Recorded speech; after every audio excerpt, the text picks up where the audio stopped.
Dr. Doreen Grand-Pichet is the Dr. Doreen is an expert in autism. Doreen Grand-Pichet. Dr. Grand-Pichet. Dr. Doreen Grand-Pichet. Dr. Doreen Grand-Pichet is a visionary in the field of autism. Now you can ask her questions on Ask Dr. Doreen.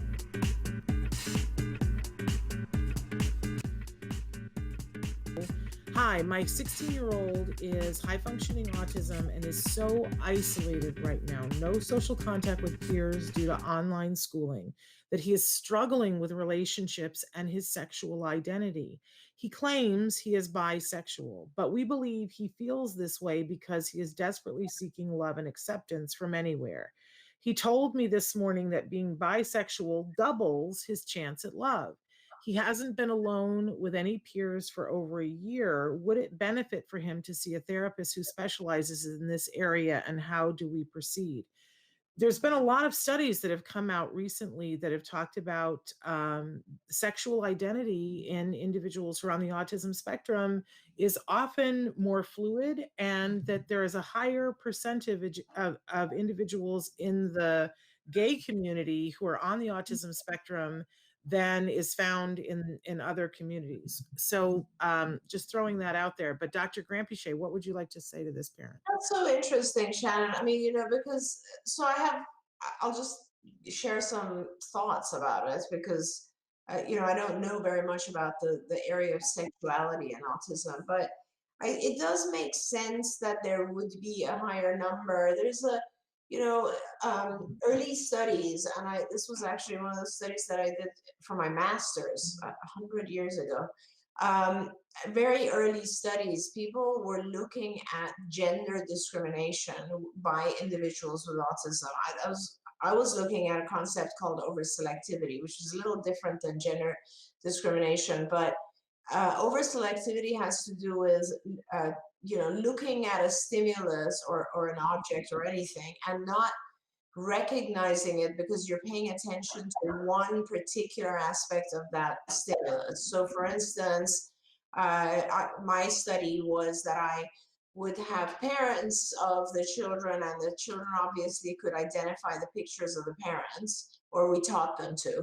And then we would alter the picture in one way or another. Let's say take off glasses or put on a different color hair, that kind of stuff. And then the children would ultimately lose the ability to identify their parent based on that small alteration in the picture, right?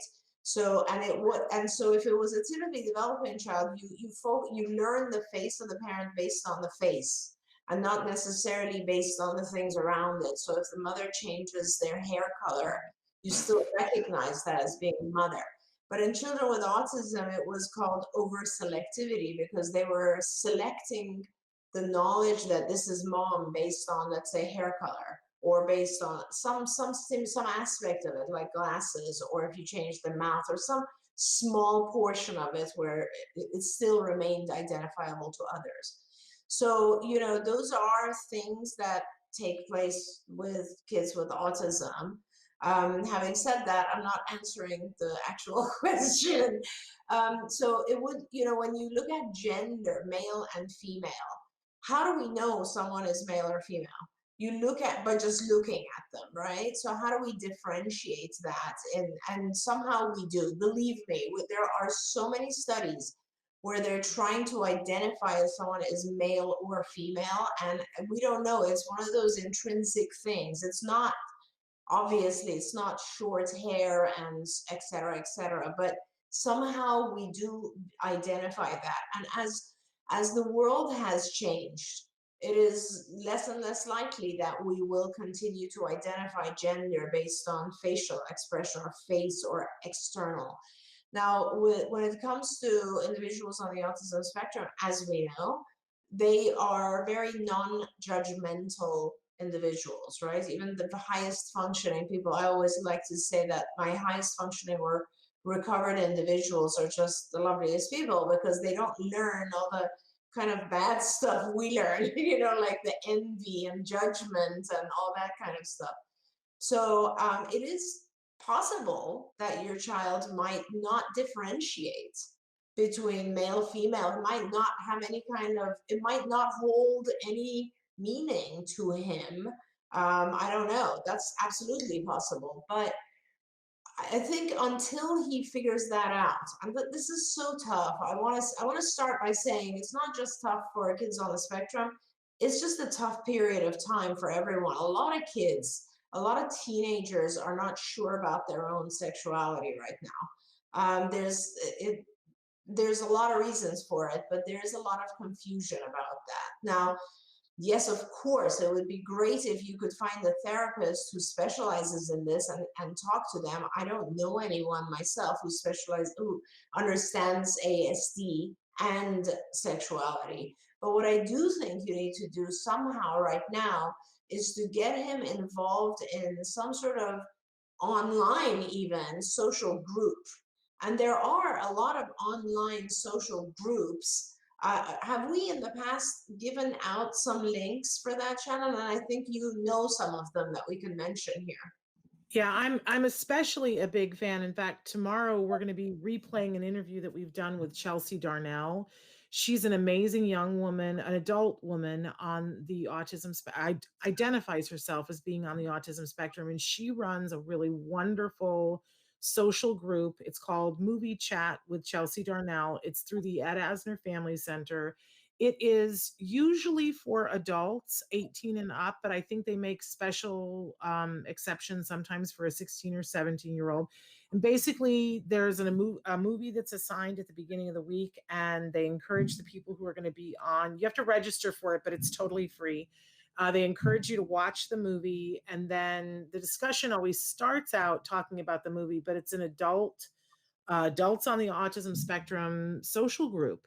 And the Ed Asner Family Center also has a couple of other social groups, and they have classes and things like that where you can do it online. You can be anywhere in the world and be online. You just have to go to Ed Asner Family Center, and they'll tell you how to register for them. The online classes are totally free.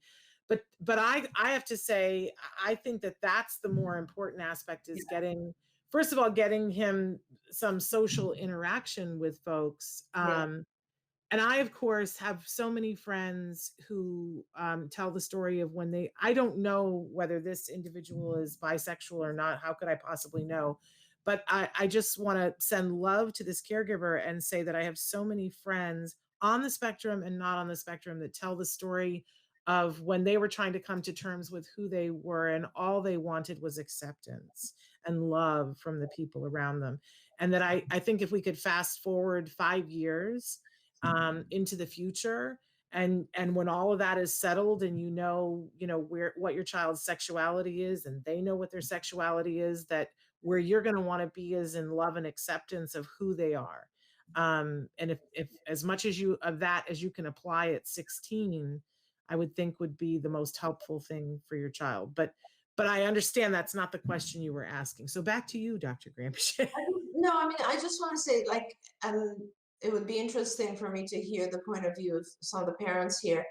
Have you guys seen Love on the Spectrum? I recently was watching this series, and it touched me so deeply because it reminded me of how lonely some of our adults and teens, same thing, are, emotionally. They crave love and relationship and bonding, just like we do, and intimacy and so on. And it's very, very difficult. And it just, I after I saw it, I came to Shannon and I was like, oh my God, I so want to start some sort of like dating thing, or just even like social thing where I can find adults that are similar in interest and functioning level, and kind of bring them together somehow. Because I think unless we do so, I don't think anything like that really exists, to be honest with you. I know that the program at UCLA Peers has some boot camps, but they don't. I'm thinking more kind of like a dating app, not necessarily a dating app itself, but like, tell me about your interests and let me try to find someone who is compatible for you. And at this point, you can online chat. Because I honestly think that our kids need some help with this. They're lonely. So you're talking about an ASD yenta, like Yeah, a yenta that's that matches us? exactly it. Like that makes me so excited. Can we Uh, call it that? Can we call it yenta.com? ASDyenta.com. I love it. And I also love what this parent wrote in, and they said, thank you. That's tremendously helpful. We love him no matter what he identifies as. And I think that's the whole ball game right there. But getting more social during COVID. So ASD Yenta, and they're saying it's a really good idea. All right, we gotta get that domain purchased today. So wonderful. All right, let's now I'm all excited. I'm all on Twitter. Let's go back to some questions here. Hi, Dr. Doreen. Can you share some ideas on how to increase language, commenting, etc. during peer play? One of my kiddos is very silent during peer activity, and that makes him less popular. Thank you, Heather, for writing in that question. That's a great question. So I'll try not to go in a million circles on this, but I guess the first thing that comes to my mind is there's prerequisites that need to be in place so that peer play is successful. A lot of times we think that if we give our child a series of rote responses or rote instructions, that they'll be able to handle peer play adequately. But peer play actually depends on a lot of other skills. So I think your best bet is to honestly, I would recommend that you check out the site Skills for Autism, www.skillsforautism.com. And there, that's CARD's curriculum. That's the curriculum that I built for many years. Now, in there, there's a section for that's called social. There's a curriculum area called social. So there's 8 different domains, and there's language and adaptive and executive functions and so on. And I think you begin with social. And oddly, or maybe it's under language, or maybe it's under both areas of the curriculum, but you're looking for social conversation. There's lessons that are called social conversation, because social conversation is a very difficult thing. It's not just language.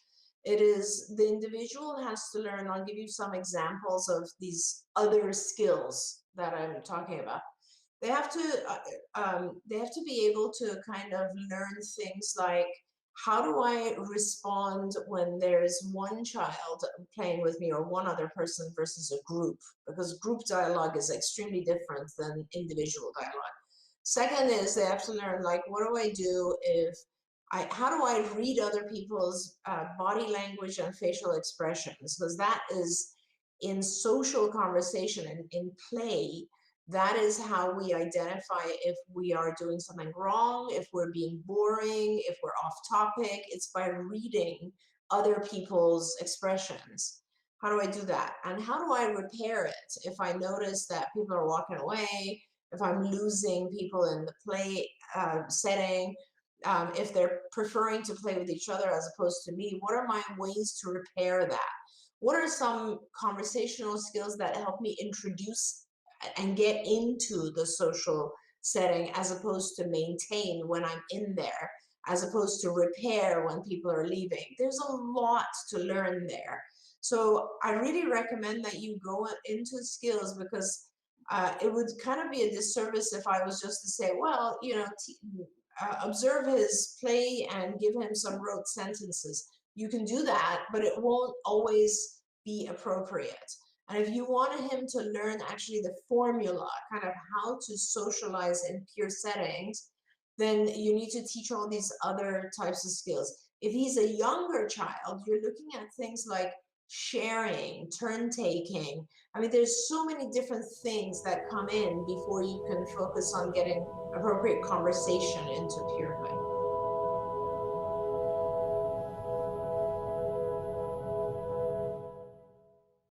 Hey, thanks for watching Autism Live. To subscribe, click here.